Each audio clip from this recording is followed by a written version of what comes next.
Alors justement, à propos, j'étais en train de dire que il me semble que euh, Garouste représente un point d'ancrage euh, à cette société qui est, euh, qui est, dirait-on, managée et par là même qui obéit au discours d'une certaine continuité économique positive, si vous voulez. C'est-à-dire que, eh bien, qu'est-ce qui rentre dans l'économie? Est-ce que la subjectivité rentre dans l'économie? Bien sûr que non. On sait très bien que l'interchangeabilité des employés dans des grands groupes, dans des entreprises, peut se faire à partir du moment où leur subjectivité n'engage pas une performance, si vous voulez. C'est bien précisément parce que leur subjectivité n'est pas engagée du tout, au point zéro, dans une performance, qu'il est tout à fait faisable et facile de se débarrasser de ses employés. Il y a cette dans, dans le film L'associé du diable avec Al Pacino et Kenny Reeves, en 1997, cette phrase Il est 17 d'un heures. des employés de la société Chadwick, l'un d'eux dit moi ce que j'en pense, c'est qu'on les presse comme des citrons, et puis après on les jette, quelque chose comme ça. Hein. Euh, eh bien, effectivement, là ce qu'on voit dans ce tableau, c'est un père qui a un jogging, et donc qui est celui qui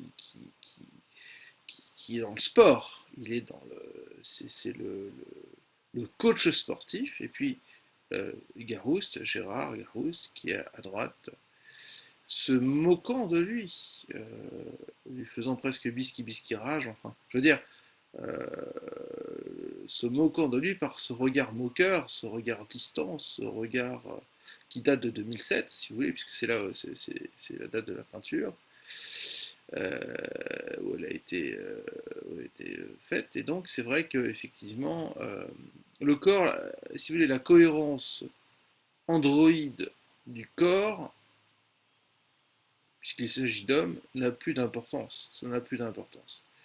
Ce qui compte, c'est que la pensée et l'esprit est dans tout le corps. On pense avec ses mains, on pense avec ses pieds, on désigne avec ses pieds, enfin voilà. Il n'y a plus de corps, si vous voulez, biologique, comme la science le stipule fermement, qui est une machine. C'est là au contraire tout l'inverse dans la peinture de Garouste, c'est-à-dire que eh bien, le corps est avant tout, pourquoi pas, oui, est avant tout esprit. Le corps est esprit.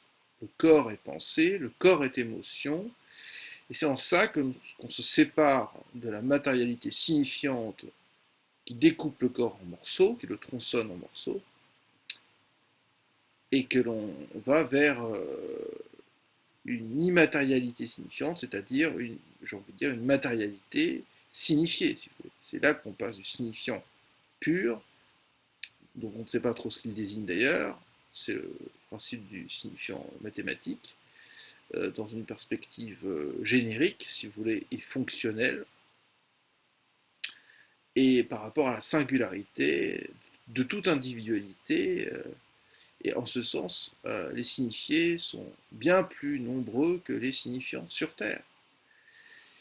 Euh, et donc, ce corps signifié, c'est le corps imaginaire euh, que, que Garouste peint, c'est-à-dire que euh, l'esprit, c'est le corps c'est l'esprit, et puis m'emmerde pas, mon père, dit-il à cet être agité qui, a, qui, a, qui assied une certaine violence gestuelle, mais qui en même temps se retrousse sur elle-même.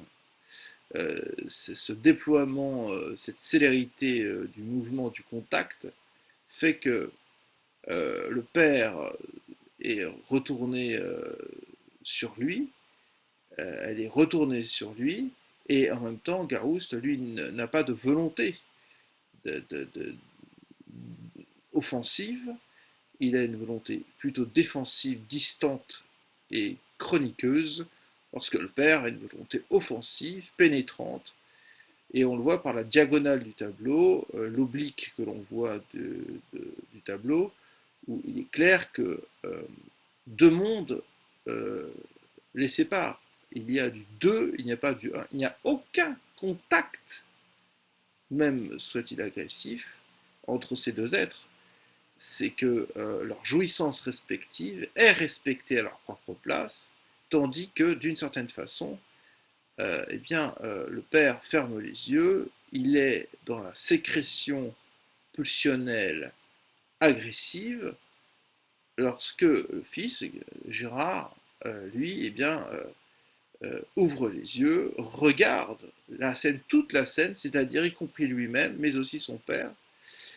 Il meuble la scène de son regard et, pour ainsi dire, il se libère en tant que sujet parce qu'il s'éjecte de la chosification analogique que constitue euh, cette dialectique passionnellement conflictuelle avec son père. C'est précisément parce qu'il s'en éjecte par ce regard, qui est ouvert d'une certaine manière qu'on voit dans la peinture, qu'il arrive à s'éjecter de ce scénario que son père commande d'une façon ou d'une autre par ses membres tentaculaires, un peu comme un poulpe, une sorte de, je veux dire, plutôt que de poulpe, disons que c'est un animal très gentil, mais enfin, une sorte de pieuvre euh, diabolisée comme on les voit dans les films fantastiques, les films je dirais, les films fantastiques que l'on connaît, aussi anciens ou aussi récents soient-ils. Et effectivement, il est seul, ce père qui se débat, est seul. Mais c'est aussi un père serpentin. On voit qu'il est serpentin. Il surplombe le côté un peu à peine serpentin de son fils, mais c'est parce que la subjectivité psychopathologique de son fils est éclairée, elle est éclairée par la subjectivité psychopathologique, mais autoritaire de son père, effectivement, qui est une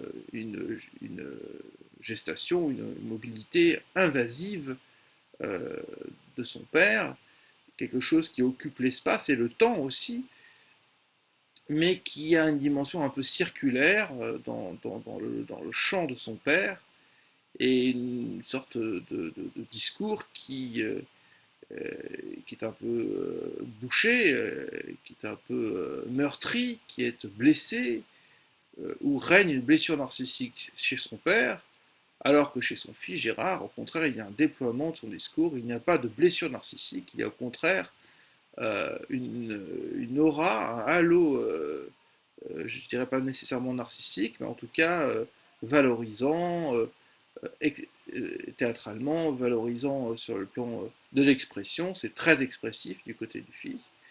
Et effectivement, voilà, c'est un peu comme ça que j'interprète. Dans notre société, on peut tout simplement dire, à partir de cette subjectivité de Jacques Carouson dans sa peinture, en 2007, que effectivement, eh bien, on enfante, on fait des enfants, et finalement, la question du père, ça reste un point d'interrogation. Voilà, je vous remercie beaucoup.